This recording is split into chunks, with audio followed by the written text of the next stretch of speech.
ஒரு நிமிஷம். என்ன? நீங்க எனக்கு ஒரு ஹெல்ப் பண்ணணும். என்ன சொல்லுங்க. அதோ அங்க போறாங்க பாத்தீங்களா ஒருத்தவங்க. ஆமா.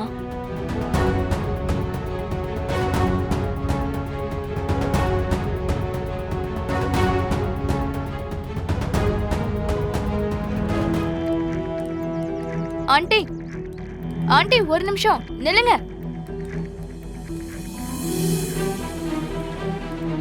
யார்மா நீ? ஆண்டி, உங்களை எனக்கு தெரியும் ஆண்டி.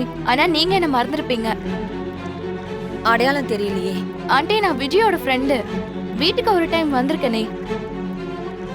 ஓ,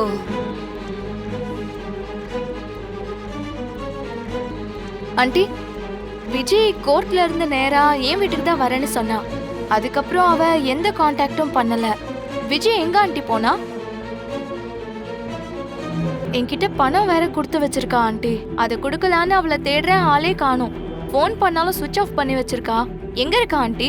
எங்கேயாவது வெளியூருக்கு போயிருக்காளா?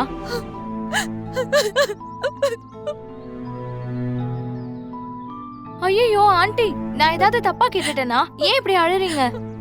அவ எங்க போனா, என்ன ஆச்சுன்னு ஒண்ணுமே தெரியலமா. ஆனா அவளை தேடாத இடமே இல்ல. ஊரெல்லாம் தேடின. கடைசியா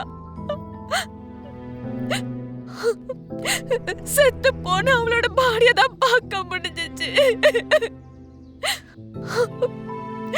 ஐயோ, என்ன ஆண்டி சொல்றீங்க? ஒத்த புள்ள, எனக்கு துணையா இருந்த ஒரே உசுரும் அவதான்.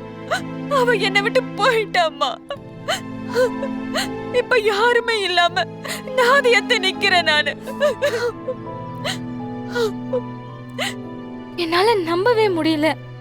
நல்லா தானே இருந்தா அவ எப்படி இருந்திருப்பா? கொன்னுட்டாங்கம்மா, படுபாவிங்க கொன்னுட்டாங்க.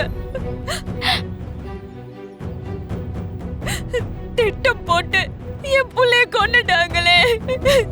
கொன்னு பக்கத்துல இருக்கிற மாந்தோப்புல வீசிட்டாங்க. அவ பாடிய என் கண்ணால பார்த்தனே. இந்த கொடுமையை நான் யார்கிட்ட சொல்ல? அழாதீங்க ஆண்டி. ஆண்டி அழாதீங்க.